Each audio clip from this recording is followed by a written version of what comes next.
नमस्कार दोस्तों, मैं Deepak Kumar, advocate high court. आज हम जानेंगे कि एफआईआर क्या होता है, किन किन मामलों में एफआईआर लिखी जाती है, एफआईआर को कैसे फाइल किया जाता है, अगर कोई एफआईआर फाइल ना करे तो आप क्या कर सकते हैं, और जानेंगे जीरो एफआईआर क्या है और ई एफआईआर क्या है। इन सारी महत्वपूर्ण बातों पे आज हम बात करेंगे। तो ये वीडियो हर लॉ स्टूडेंट, एडवोकेट और हर एक भारतीय के लिए बहुत ज़रूरी है कि आप अपनी एफआईआर किस तरह से दर्ज कर सकते हैं। ये सारी जानकारी आपको जानना बेहद ज़रूरी है। तो चलिए शुरू करते हैं, लेकिन उससे पहले अगर आप चैनल पर नए हैं तो please like, share and subscribe the channel और बेल आइकन को प्रेस कर लें ताकि आपको अगली वीडियो की नोटिफिकेशंस मिलती रहे। तो चलिए शुरू करते हैं। तो जानते हैं एफआईआर क्या होता है। इसे सिंपल भाषा में समझते हैं। अगर किसी क्राइम की जानकारी पुलिस ऑफिसर्स को देते हैं और वो पुलिस ऑफिसर्स उस इंफॉर्मेशन को लिख लेता है तो उसे हम कहते हैं एफआईआर। आपके जिस इंफॉर्मेशन के बेसिस पे इन्वेस्टिगेशन स्टार्ट होती है, एफआईआर का कहाँ डिफाइन किया जाता है वो बीएनएस के चैप्टर 13 के सेक्शन 173 के अंदर, और ये सारी चीज़ें बताई गई हैं। ये सेक्शन कहता है कि एवरी, जैसा कि आप सब देख पा रहे हैं, every information related to the commission of cognizable offense given to the police officer is called FIR। FIR हमेशा ही सीरियस नेचर के ऑफेंसेस, मतलब कॉग्निजिबल ऑफेंसेस के केसेस में ही दर्ज की जाती है। जैसे कि आप जानते हैं, मर्डर हो गया, रेप हो गया, डकैती हो गई, ऐसे जो भी सीरियस नेचर के ऑफेंस है उसमें ही एफआईआर दर्ज की जाती है। क्योंकि ये एफआईआर दर्ज करने के बाद पुलिस जो है बिना मजिस्ट्रेट के परमिशन के ऑफेंडर को गिरफ्तार कर सकती है। अगर कोई क्राइम लेस सीरियस नेचर का होता है, जैसे कि छोटे मोटे मामले हैं, है ना, तो उसमें हमेशा नॉन कॉग्निबल ऑफेंसेस में एनसीआर दर्ज की जाती है, जिसे बीएनएसएस नए कानूनों के तहत 100 सेक्शन 174 के अंदर दर्ज किया जाता है। तो ये बातें हैं कि एफआईआर क्या होती हैं, आपने जाना। अब जैसा कि आपको मैं थोड़ी सी चीज़ों को और बता देता हूँ। अगर दूसरी चीज़ हम जानते हैं कि अगर किसी थाने पे पुलिस ऑफिसर्स आपकी एफआईआर ना लिखे तो आपके पास क्या क्या विकल्प हैं।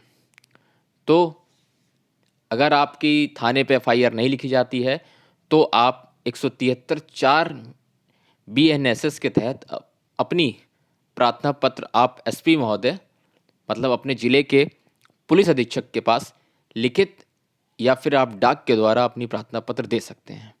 फिर आपकी एफआईआर दर्ज हो जाएगी। एफआईआर या तो एसपी महोदय इन्वेस्टिगेशन करेंगे और प्रिलिमिनरी इंक्वायरी करके अपनी आपकी एफआईआर दर्ज करने के लिए जो है प्रेषित करेंगे, या फिर एसएचओ को वो एफआईआर दर्ज करने के लिए आदेश पारित करेंगे। तो ये दूसरा तरीका है कि एसपी महोदय के माध्यम से आपकी एफआईआर दर्ज करी जा सकती। पहला तरीका, आप डायरेक्टली थाने पे जा करके अपनी एफआईआर दर्ज कर सकते हैं। दूसरा तरीका एसपी महोदय के माध्यम से अपनी एफआईआर दर्ज कर सकते हैं। और जो तीसरा तरीका है, जिसे बीएनएसएस के सेक्शन 175(3), जिसे आप पहले सीआरपीसी में 156(3) की एप्लीकेशन जाना करते थे, मजिस्ट्रेट के सामने आप अपनी प्रार्थना पत्र मूव कर सकते हैं। उसके बाद मजिस्ट्रेट साहब आपकी एफआईआर दर्ज करने के लिए पुलिस को आदेशित कर सकते हैं। तो ये 3 तरीके हैं जिसके तहत जब भी कोई क्राइम होगा तो आप अपनी एफआईआर इन्हीं तरीकों से दर्ज कर सकते हैं। और आपको ये बता देना चाहता हूँ कि बीएनएस 173(2) के तहत एफआईआर की जो कॉपी है वो फ्री कॉपी हमेशा इन्फॉर्मेंट और विक्टिम को दिया जाता है। ये आपके अधिकार हैं, इसे आप जानिए।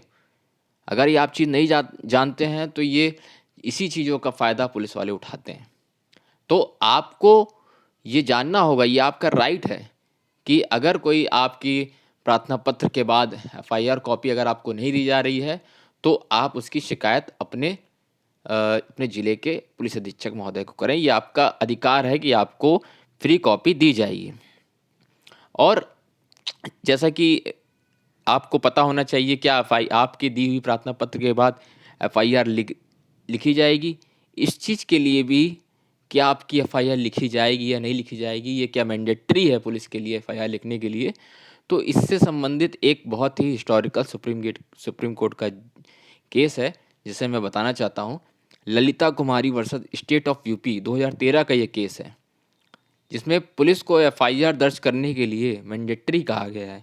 इस केस में सुप्रीम कोर्ट ने एफआईआर रिलेटेड कुछ गाइडलाइन जारी की थी। तो जैसा कि इसमें मैं बता देता हूँ आपको, कुछ ऐसी बेसिक बातें बता देता हूँ कि इसमें जैसे कि इस एफआईआर के आप पहले ही शब्द को देख रहे हैं, एवरी इंफॉर्मेशन, मतलब हर एक सूचना पुलिस वाले को जो भी कॉग्निजेबल ऑफेंस हुआ है उससे रिलेटेड पुलिस वालों को दर्ज करनी है। जो भी कॉग्निजेबल ऑफेंस है, सीरियस नेचर के हैं, उसमें दर्ज करनी ही करनी है उनको। और यहाँ पे दूसरा शब्द जो है क्लॉज 1 का सब क्लॉज 1 है, जिसे कहा गया है शैल। यहाँ पे मतलब ये शैल शब्द का है, नॉट यहाँ मे शब्द का यूज़ नहीं किया है दोस्तों। शैल जहाँ भी आ जाता है दैट मीन्स कि वो चीज़ मैंडेटरी है, वो उसे आपको दर्ज करना ही करना है। तो ये दो बहुत महत्वपूर्ण बातें हैं जिसे मैं बताना चाह रहा था आप लोगों को कि ललिता कुमारी वर्सेस स्टेट ऑफ यूपी के केस में जो है चीज़ें बताई गई थी। आइए अब हम जानते हैं कि जैसा कि मैंने आपको बताया कि जीरो एफआईआर और ई एफआईआर के बारे में भी आपसे बात कर लेते हैं। जीरो एफआईआर दोस्तों वो चीज़ होती है जो, जैसा कि मान लीजिए कि आप दिल्ली में हैं, लेकिन आप मूलतः आप जो है मुंबई के रहने वाले हैं, लेकिन दिल्ली में आपके साथ कोई घटना घट जाती है, तो आप अपने मुंबई पहुंच करके अपने थाने पे जा करके, अपने नज़दीकी थाने पे जा करके आप वहाँ पे जो है अपनी प्रार्थना पत्र दे करके अपने मुंबई में अपने जो है एफआईआर दर्ज कर सकते हैं। और एफआईआर जो आपकी मुंबई में प्रार्थना पत्र ली जाएगी उसे ही कहा जाता है जीरो एफआईआर। घटना कहीं भी हो पूरे देश में, लेकिन आप अपने नज़दीकी थाने जहाँ पे भी हो आप अपनी एफआईआर दर्ज कर सकते हैं। जैसा कि आप देख सकते हैं कि इसमें साफ साफ इसमें कहा गया है, मैं आपको दिखा देता हूँ, जिसमें ये देखिए irrespective of the area where the offence is committed, that means कि ये कहीं पे भी, ये पहले चीज़ें नहीं हुआ करती थी और ये सारी चीज़ें अब नए बीएनएसएस में जोड़ी गई हैं। तो अब आप कहीं पे भी हो और अपने बस आपको अपने नज़दीकी थाने पे जाना है और अपनी प्रार्थना पत्र देना है और अपनी एफआईआर दर्ज करनी है। जब आपकी एप्लीकेशंस वो थाने वाले ले लेते हैं, फिर वो जिस भी जगह पे क्राइम कमिट हुआ होता है वो उस जगह को वो एप्लीकेशंस फॉरवर्ड कर देते हैं और फिर आपकी जीरो एफआईआर रेगुलर एफआईआर में कन्वर्ट हो जाती है, उससे रेगुलर नंबर मिल जाता है आपको। फिर आपकी कार्रवाई मतलब इन्वेस्टिगेशन स्टार्ट हो जाती है। ठीक है दोस्तों, आइए हम बात करते हैं कि ईएफआईआर क्या होती है।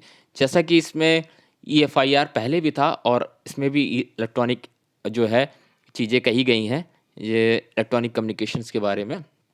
तो इसमें आप अपनी व्हाट्सएप के माध्यम से या फिर ईमेल के माध्यम से, ये नए कानूनों में ये सारी चीज़ें व्यवस्थाएं कर दी गई हैं कि व्हाट्सएप के माध्यम से, ईमेल के माध्यम से या टेलीफोनिक माध्यम से आप जो है पुलिस अधिकारी को और स्टेशन के बाहर साधक अधिकारियों को मतलब पुलिस ऑफिसर्स को अपनी प्रार्थना पत्र भेज सकते हैं। फिर लेकिन उसके लिए एक चीज़ मैंडेटरी है दोस्तों, यहाँ पे आप देख पा रहे हैं कि वो चीज़ जो आप एप्लीकेशन उनको भेजेंगे वो 3 दिन के अंदर आपको थाने पे जा कर के वहाँ पे उस चीज़ को प्रमाणित करना पड़ेगा, मतलब आपको साइंड कॉपी देनी होगी।